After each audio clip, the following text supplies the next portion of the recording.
Raikwar sir की class में आपका स्वागत है। आज का क्वेश्चन है डू एस डायरेक्टेड। कुछ सेंटेंसेस दिए गए हैं, साथ में डायरेक्शन भी पहले देखते हैं उनको। फर्स्ट सेंटेंस है Pankaj flies kites, simple past tense. That he is a doctor is certain, rewrite using it. They play cricket in the playground, change into interrogative sentence. He is very lazy, he can not go to morning walk, combine using so that if he does not take a taxi he will miss the train, use unless in place of if। अब हम इनको एक एक करके देखते हैं। तो पहला सेंटेंस है पंकज फ्लाइज काइट्स, पंकज पतंग उड़ाता है। इसमें देखेंगे इसे हमें चेंज करना है सिंपल पास्ट टेंस में। तो जिस भी टेंस में हमें किसी भी दिए गए वाक्य को चेंज करना है, हमें उस टेंस का फॉर्मेट यानी उस टेंस का स्ट्रक्चर पता होना चाहिए। अंग्रेजी में उसका क्या स्ट्रक्चर होता है। जैसे सिंपल पास्ट टेंस, तो इसका स्ट्रक्चर देखते हैं। सबसे पहले सब्जेक्ट होता, सब्जेक्ट के बाद में वर्ब का सेकंड फॉर्म होता और फिर ऑब्जेक्ट होता। अब जो सेंटेंस दिया गया है तो उसमें सबसे पहले आएगा सब्जेक्ट, तो सब्जेक्ट तो पंकज हो गया। दूसरा वर्ब का सेकंड फॉर्म, वर्ब है फ्लाइज, जे एस फॉर्म है, इसका हम सेकंड फॉर्म रखेंगे तो फ्लाई, फ्लू और फ्लोन। तो यहाँ पर आ जाएगा फ्लू, पंकज फ्लू। फिर ऑब्जेक्ट है काइट्स, तो जो कहते हैं लग जाएगा। तो हमारा आंसर होगा पंकज फ्लू काइट्स। अब हम देखेंगे सेकंड सेंटेंस। सेकंड सेंटेंस है that he is a doctor is certain, rewrite using it. इसको हमें इट का प्रयोग करते हुए लिखना है। अभी ये जो सेंटेंस है उसमें सबसे पहले है नाउन क्लॉज, फिर है वर्ब और फिर है एडजेक्टिव। इसे हमें इट का वाक्य इट से शुरू करके लिखना। तो हम क्या करते हैं, जब हम इट से शुरू करेंगे तो उसका फॉर्मेट इस प्रकार से होता है। सबसे पहले इट आएगा, इट के बाद में हेल्पिंग वर्ब आएगी, हेल्पिंग वर्ब के बाद एडजेक्टिव आएगा और फिर आएगा नाउन क्लॉज। तो जैसा कि हमें पता है ये जो वाक्य है that he is a doctor, ये है नाउन क्लॉज। तो इसको हम हटा देंगे क्योंकि स्ट्रक्चर क्या कहता है, पहले इट रखिए, फिर हेल्पिंग वर्ब रखिए, फिर एडजेक्टिव रखिए। तो इसमें that he is a doctor इसको हटा करके यहाँ रख देंगे हम इट। तो इट, फिर इज हेल्पिंग वर्ब है ही और सर्टेन है एडजेक्टिव। तो ये स्ट्रक्चर के अनुसार आ गया, फिर हम रख देंगे नाउन क्लॉज। तो हमारा आंसर हो जाएगा it is certain that he is a doctor. तो ये जो सेंटेंस था वो नाउन क्लॉज से शुरू था, उसे हमें इट से शुरू करना था। तो हमने इट से शुरू कर दिया नाउन क्लॉज को हटा करके, और नाउन क्लॉज को बाद में रख दिया। It is certain that he is a doctor.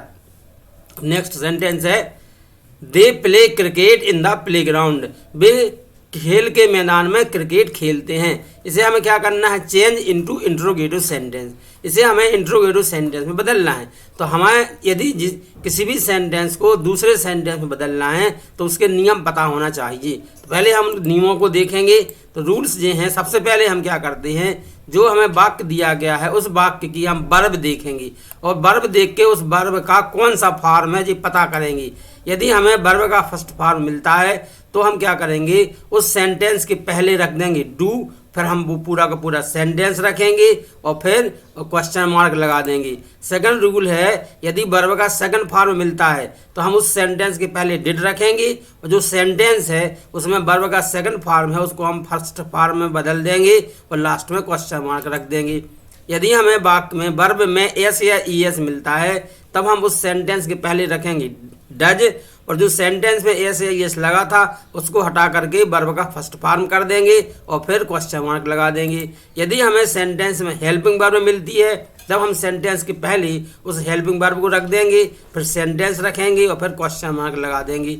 तो हम जो वाक्य हमें दिया गया है उसमें हमें मालूम चल गया इस वाक्य की जो वर्ब है वो है प्ले, और प्ले वर्ब का है फर्स्ट फॉर्म। तो फर्स्ट फॉर्म है तो उसका रूल ये है, पहले हम सेंटेंस के पहले रख देंगे डू, फिर पूरा सेंटेंस और फिर क्वेश्चन मार्क। तो हमारा आंसर हो जाएगा do they play cricket in the playground और फिर क्वेश्चन मार्क। सेंटेंस के पहले आ गया है डू, फिर पूरा का पूरा सेंटेंस आ गया और फिर क्वेश्चन मार्क आ गया है। नेक्स्ट सेंटेंस देखेंगे आप।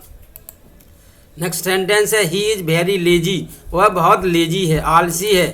ही can not go to morning walk, वह मॉर्निंग वॉक नहीं जा सकता। इनको हमें क्या करना है, कंबाइन यूजिंग सो दैट का प्रयोग करके मिलाना है। अब हमें एक बात पता होना चाहिए, जो हमें वाक्य दिए गए हैं यदि उनको हमें सो दैट से मिलाना है तो क्या होगा, उन दोनों वाक्यों में से एक वाक्य होगा कार्य और दूसरा वाला वाक्य होगा उस कार्य का परिणाम।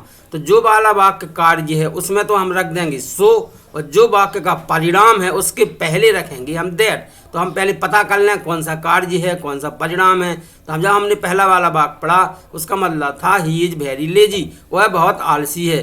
ही can not go to morning walk, वह मॉर्निंग वॉक नहीं जा सकता। तो लेजी होने का कारण क्या था, कारण था नहीं, लेजी होने का परिणाम क्या था, परिणाम ये हुआ कि वह मॉर्निंग वॉक नहीं जा सकता। दूसरा वाला वाक्य है परिणाम, इसलिए हम परिणाम वाले वाक्य के पहले रख देंगे दैट, और पहला वाला वाक्य है कार्य, तो इसमें हम रखेंगे सो। अब सो कहाँ रखना है, सो रखने की जो स्थान है वो वर्ब के बाद है और एडजेक्टिव या एडवर्ब के पहले है। तो इसमें जो ही इज वेरी लेजी, तो लेजी जो है ये है एडजेक्टिव, इसके पहले रखा है वेरी, वेरी को हटा देंगे क्योंकि ये खुद ही एडवर्ब है। तो अब हम ही इज वेरी को हटा करके वहाँ रख देंगे सो। फिर भी नियम ये है इसके, कार्य बताने वाले वाक्य में सो का प्रयोग करते हैं और रिजल्ट बताने वाले वाक्य के पहले दैट का प्रयोग करते हैं। तो इसके हिसाब से हमारा आंसर क्या हो जाएगा, he is so lazy that he can not go to morning walk. हमने क्या किया है, जो पहला वाला वाक्य कार्य बताता था उसमें हमने सो रखा है, दूसरा वाला वाक्य जो परिणाम बताता था उसके पहले हमने दैट का प्रयोग करके इस वाक्य को बना लिया सो दैट से। नेक्स्ट है if he does not take a taxi, यदि वह टैक्सी नहीं लेता है he will miss the train, वह ट्रेन मिस कर जाएगा। Use unless in place of if, इसमें हमें क्या करना है, जहाँ इफ लिखा है वहाँ पर हमें अनलेस रखना है। तो इसके हम पहले नियम देखेंगे। इसके नियम ये हैं कि जहाँ पर इफ लिखा है वहाँ हम अनलेस रख देंगे, फिर इसके बाद में हम वाक्य का सब्जेक्ट रखेंगे। फिर क्या होता है, यदि डू नॉट मिलता है तो उसको हटा देते हैं, यदि हमें डिड नॉट मिलता है तो उसको हटा देंगे, जो वर्ब है उसको सेकंड फॉर्म में बदल देंगे। यदि हमें डज नॉट मिलता है तो उसको भी हटा देंगे और वर्ब में एस या एस कर देंगे। यदि हमें हेल्पिंग वर्ब मिलती है और फिर नॉट मिलता है तो केवल नॉट को हटा देना है। इस वाक्य में हम क्या देख रहे हैं, इफ जहाँ लिखा वहाँ अनलेस आ गया, वाक्य का सब्जेक्ट आ गया है ही, फिर डज नॉट मिला है, डज नॉट है तो इसको हटा करके जो वर्ब होगी टेक उसमें एस लगा देंगे। तो unless he takes a taxi, फिर कुछ नहीं करना बाकी का, he will miss the train. तो हमारा आंसर हो जाएगा unless he takes a taxi he will miss the train. हमने क्या किया, इफ के स्थान पर अनलेस रखा, फिर सब्जेक्ट रख दिया, डज नॉट को हटा करके जो वर्ब है टेक उसमें एस लगा दिया, क्योंकि इसके यही नियम है, इफ बराबर अनलेस सब्जेक्ट रखना, डू नॉट है तो हटा देना, डिड नॉट है तो उसको हटा करके वर्ब का सेकंड फॉर्म करना, डज नॉट है तो उसको हटा करके वर्ब में एस या एस लगाना, हेल्पिंग वर्ब के बाद नॉट है तो केवल नॉट हटा देना। इसमें क्या था, डज नॉट था, तो हमने डज नॉट को हटा दिया और वर्ब में एस लगा लिया है। आप सभी ने वीडियो देखा, वीडियो देखने के लिए बहुत बहुत धन्यवाद।